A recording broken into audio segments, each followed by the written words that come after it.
KCR sir నమస్తే, good morning. You are tiger అనేసి కేసీఆర్ గారికి ఒక ట్వీట్ పెట్టారు. తప్పేంది? ఇప్పుడు మీరు కాంగ్రెస్ పార్టీలో ఉన్నారా, టీఆర్ఎస్లో ఉన్నారా? అరే ఊరుకో స్వామి, ఒక మంచివాడు మంచి పని చేస్తే మంచి అని పొగిడితే పార్టీలకి దానికి సంబంధం ఏంది? అదే కదా వచ్చింది. అందరూ జూనియర్ ఎన్టీఆర్ ఒకటి గుర్తుపెట్టుకో, చెప్పండి. అవతల పార్టీ ఉన్నాను, యువతల పార్టీ ఉన్నాను, ఆ ఇంట్లోనే ఇంట్లో ఉన్నాడు కదా. మంచిని మంచి అనాలి, చెడుని చెడు అనాలి. నా కొడుకు తప్పు చేసినా నా కొడుకుని తిట్టాలి. పక్కోడు నాకు శత్రువు కొడుకు మంచి పని చేసినా పొగడాలి. పొగిడితేనే క్యారెక్టర్. ఊరికే వాడు మంచి చేసినా కానీ అని తిడితే అది రాజకీయ వెట్ అవుతుందండి. నిలబడాలి కదా. కేసీఆర్ గారిని టైగర్ అన్నప్పుడు నిలబడాలి కదా. జూనియర్ ఎన్టీఆర్ ఫ్యాన్స్ నుంచి వ్యతిరేకత రావాలి. జూనియర్ ఎన్టీఆర్ గారు మళ్ళీ ట్వీట్ చేశారండి. జూనియర్ ఎన్టీఆర్ టైగర్ అంటూ మళ్ళీ ట్వీట్ చేశారు కదా. గుర్తుపెట్టుకో అన్న, ఒకటి నువ్వు గుర్తుపెట్టుకో. నా ఎన్టీఆర్ గారి ట్వీట్కి, కేసీఆర్ గారి ట్వీట్కి, విజయసాయి రెడ్డి గారి ట్వీట్కి నువ్వు ఇట్టిట్ అనేదానికి దేనికి ఏ విధమైన సంబంధం లేదు. నంబర్ 1, కేసీఆర్ గారు నేను ఆ రోజు ఎందుకు చేశానంటే, నేను ఆ రోజు నారాయణపేట ఏదో పని నుండి వెళ్తే నారాయణపేట పక్కన మా పొలం ఏదో రిజిస్ట్రేషన్ ఉంటే పొయ్యి వస్తుంటే అక్కడ రైతులతో మాట్లాడితే వాళ్ళ ఆనందం, ఆ సస్యశ్యామలో, ఆ వాటరు ఏంది, ఆ నీళ్ళ పంచాయతీ ఏంది, నీళ్ళు ఎట్లున్నాయి, మనకి బేఫికర్ సార్, ఒక 2-3 ఏళ్ళు వర్షాలు లేకున్నా ఏం కాదు సార్ అని మాట్లాడుతుంటే, ఈ కేసీఆర్ గారు వచ్చిన తర్వాత ఆ డెవలప్మెంట్ చూసి బై గాడ్ ఇంకో ఇంటెన్షన్ కూడా లేదు నాకు. కేసీఆర్ గారు మీరు టైగర్, ఎందుకంటే అట్టడుగుపోయిన తెలంగాణ, కష్టాల్లో ఉన్న తెలంగాణ, బీటులు బారిన తెలంగాణ, దాహత కోసం ఎదురు చూస్తున్న తెలంగాణ, ఫ్లోరైడ్ బాధితుల తెలంగాణ, ఇన్ని తెలంగాణను మంచో చెడో విడిపోయినాక ప్రతి ఒక్కళ్ళు సస్యశ్యామలం తెలంగాణ. సస్యశ్యామలం. నేను only I'm talking about lands, agriculture, water. అంతేగాని మీరు కేసీఆర్ నచ్చాడా, అవినీతి లేదా, ఇవన్నీ నువ్వు 100 క్వశ్చన్లు వేసి తిరకాసి పెట్టి శకుని క్యారెక్టర్ నా ముందు చేయకు. శకుని లాగా చేయకన్నా, నేను వాస్తవంగా చెప్తున్నా. నేను ఆగన్నా. కేసీఆర్ గారు ఆ విషయంలో నచ్చి సార్ వాళ్ళ రైతుల్లో ఆనందం చూసి కేసీఆర్ సార్ టైగర్ అని పెట్టా. అంతేగాని దాని వెనకాల ఒక స్కెచ్ చేసి, దానికి ఒక మాస్టర్ ప్లాన్ వేసి, దానికి ఒక బోర్డు మీటింగ్ పెట్టి, నీలాంటి 10 మంది సలహాలు తీసుకొని బొక్క పెడతా. సలహాలు తీసుకోలేదు, జూనియర్ ఎన్టీఆర్ గారికి అంటే పాపం వాళ్ళ ఫ్యాన్స్ హీరో గారు అన్నారని ఫీల్ అయ్యారు. ఎన్టీఆర్ అనేవాడు నా హీరో. నాకు ఎప్పటికీ నాకు ఆ రెస్పెక్ట్, ఆ గౌరవం ఉంటుంది. నా ప్రాణం పైన నేను ఎన్టీఆర్ గారిని కామెంట్ చేయటం అట్లా చేయను. నాకేం అవసరం అండి. మెగా ఫ్యామిలీకి మీరు చాలా దగ్గర ఉంటారు కాబట్టి, కేసీఆర్ గారు మెగా ఫ్యామిలీని చాలా గౌరవిస్తుంటారు సార్. అందులో ప్రసోదితో పొద్దున్నే తీసుకొచ్చి మెగా ఫ్యామిలీ దగ్గర కాబట్టి ఎన్టీఆర్ దూరమా అంటే ఒకటి దగ్గర ఉంటే ఒకటి దూరం ఉండాలనా? అదే కదా జరుగుతుంది. ఎవడండి చెప్పింది మీకు? అదే కదా జరుగుతుంది. అరిగిపోయిన గ్రామ్ ఫోన్ రికార్డు లాగా నేను ఎప్పుడు ఫ్రెష్ గానే దగ్గర ఈ ఫ్యామిలీ దూరం డిసైడ్ చేయడానికి నేను ఎవరు కాదు, నేను ఒక జర్నలిస్ట్ గా ఎట్టాడుతాను. ఏ ఫ్యామిలీ దగ్గర ఏ ఫ్యామిలీ అంటే నాకు ఎన్టీఆర్ తో నాకు శత్రుత్వం ఉందా? నేను ఒక సినిమా తీలా, ప్రభాస్ అంటే నాకు ఇష్టం, నేను ఒక సినిమా తీలా, మహేష్ బాబు అంటే నాకు గౌరవం, నాకు ఒక మెగా ఫ్యామిలీ అంటే అభిమానం, అట్లాగే ఎన్టీఆర్ అంటే కూడా అభిమానం. నాకు ఒక ఫ్యామిలీతో దగ్గర ఉంటే ఒక ఫ్యామిలీకి దూరం కాదు కదా. నువ్వే కాదు, పోసాని ఫ్యామిలీకి ఎందుకు దూరం కావాలనుకున్నారు? పోసాని చావు మామూలుగా ఉండదు, అది ఇది మాట్లాడారు కదా. పోసానికి నాకు చావు మామూలు దూరమేం కావాలి.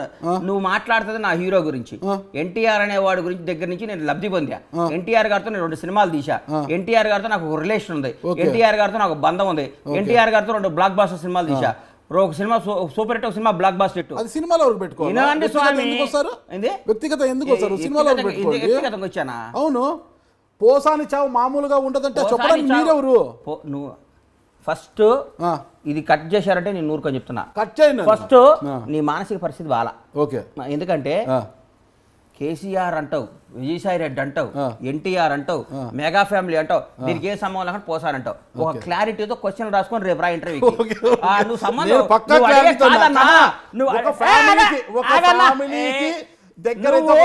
దూరం అన్నారు కదా, దానికి వివరాలు చెప్తున్నా నేను.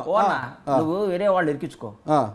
నీ వల్ల నువ్వు పెట్టే బోన్లో ఎలికలు చాలా ఉంటాయి, పడేయి. బండ్లా గణేష్ పడ్డావు. నువ్వు 1 by 1 క్వశ్చన్ కరెక్ట్ గా అడుగు. నువ్వు 1,00,000 క్వశ్చన్లు అడుగు, నేను 1,00,000 సమాధానం ఇస్తా. సంబంధం లేని మాటలు మాట్లాడుకో. నువ్వు ఎత్తుకునేదే తప్పు. ఆంధ్ర అన్నావు, విజయసాయి రెడ్డి గారు అన్నావు, ఆన్సర్ ఇచ్చా. కేసీఆర్ గారు అన్నావు, ఆన్సర్ ఇచ్చా. ఎన్టీఆర్ గారు అన్నావు, ఆన్సర్ ఇచ్చా. చిరంజీవి గారు అన్నావు మెగా ఫ్యామిలీ అంటే ఆన్సర్ ఇస్తా, మళ్ళీ ఇంకో పోసాని అడుగు ఆన్సర్ ఇస్తా, అంతేగాని దాన్ని దీన్ని కింద పైన పెట్టి నన్ను ఇబ్బంది పెట్టాలి. లింకులు పెట్టడం నువ్వు ముందు నిద్రపోకుండా రాసుకొని వస్తావు, ఈ నెట్ట లింక్ పెట్టాలని. నేను లింకు కానీ గింకు కానీ పెట్టను. నువ్వు 9 దాకా నీ ప్రోగ్రామ్ ఎట్టకు కొట్టాలని చూసా, మళ్ళీ నన్ను తిడతావు, నన్ను మనకున్న రిలేషన్ తో మళ్ళీ నేను వచ్చి నేను ఒప్పుకున్నా.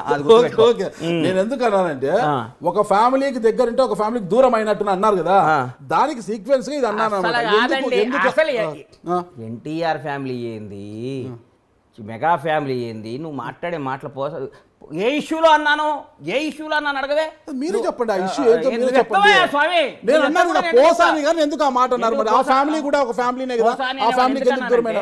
చెప్పండి. ఒక తల్లిని ఆ రోజు ఒక తల్లిని కామెంట్ చేశాడు కాబట్టి, ఒక అమ్మని మనకేం మనకి జన్మనిచ్చి మనకి తన పాలు ఇచ్చి తన బిడ్డలను మోసి 9 మాసాలు కానీ బతకండ్రా నాయనని పంపిస్తే మన అమ్మమ్మని ఏం చేసిందండి?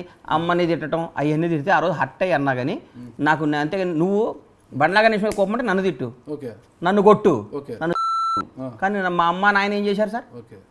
ఎప్పుడైనా బియాండ్ ద లిమిట్ మనం కొట్టుకోవాలి కానీ మన అమ్మల్ని మన జన్మనిచ్చినందుకు మన అమ్మ నాయనను మన కడుపును పుట్టిన మన పిల్లలకి ఏం బాధ్యత? తప్పే అది ఎవరు అంతేగాని నాకు పోసాని ఆ విషయమే విభేజించా. పోసాని భార్య నాకు క్లోజు, పోసాని పిల్లలు నాకు క్లోజు, కానీ ఈ మధ్య మాట్లాడటం లేదు ఎందుకంటే కలవలేదు. అంతేగాని పోసాని అనేవాడు నాకు ఎన్నో వేషాలు రాశాడు. నా సినిమాలో ఆయనకి లైఫ్లో మర్చిపోలేని వేషం ఇచ్చే టెంపర్లో నాకు ఏ విధమైన లేదు. అంటే దేనికైనా ఒక క్రాస్ ఉంటుంది నాగరాజ్ అన్న, ఒక క్రాస్ ఒక గీత ఉంటుంది. సీతాదేవిని కూడా రాముడు గీత దాటొద్దు అన్నాడు. రాముడు మాటని ఒక గీత దాటితే ఇలా రావణాసుని ఎత్తుకపోయిండు. అర్థం కాలా ఎందుకు గీత గీశాడు? అమ్మ ఈ గీత దాటితే డేంజర్ రోడ్లో పడతావు తల్లి అన్నాడు. వేరే కూడా లక్ష్మణుడు గెటప్లో వచ్చి ఆయన మోసం చేశాడు. సీతాదేవినే మోసం చేయగలిగేవారు. నీకు అంత నువ్వు కూడా నువ్వు రావణాసులు అంటాడు. నువ్వు ఒక గీత ఉండదు, గీత గీసుకొని ఉంటాం మేము. నువ్వు రంగాల గీతను దాటియాలని ట్రై చేస్తావు. గీత గీస్తావు, గీత గీసి ఎట్లా కొట్ల మమ్మల్ని నాన్న సంకల్ నాకు ఇచ్చా గీత దాటిస్తావు. ఆ దాటినాక నువ్వు మమ్మల్ని ఫుట్బాల్ ఆడుకొని మీములు గీములు చేసి రాజశేఖర రెడ్డి గారు ఓడిపోయారా అంటావు. ఏదో ఒక తప్పు గబక్కర అంటావు. దాన్ని 100 ఏళ్ళు ఇవన్నీ కాదయ్యా నువ్వు. అందుకనే గీత ఒక దేనికైనా ఒక గీత ఉంటుంది. ఈ గీత యువతలో నన్ను 100 క్వశ్చన్లు అడుగు. నన్ను కనిబిజి చేసి గజిబిజి చేసి తప్పు చేసి రాంగ్ చేసి నువ్వు నన్ను గీత దాటియకు దాటిస్తే గజిబిజి చేసినా ఎవరు గజిబిజి చేసినా మీరు గజిబిజి అవుతారా? అమ్మో నీ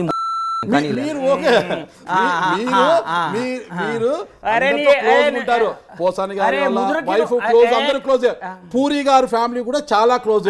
అంటే క్లోజ్ ఉంది కాబట్టి కొద్దిగా ఇలా అంటుంది, కొద్దిగా లూజ్ టాక్ కూడా చేస్తుంటారు అప్పుడు క్లోజ్ గా. ఇప్పుడు పూరి అవునండి, పూరి జగన్నాథ్ పూరి ఆకాశ్ అవునా? పూరి గారు ఎందుకు స్పందించారు? 4 జాగ్రత్త పెట్టుకో, 4 ఉన్నంత వరకు మాట ఆయన కూడా స్మార్ట్ గా వార్నింగ్ ఇచ్చారు మీకు. అస్సలు లేదు. చూపెట్టమంటారా?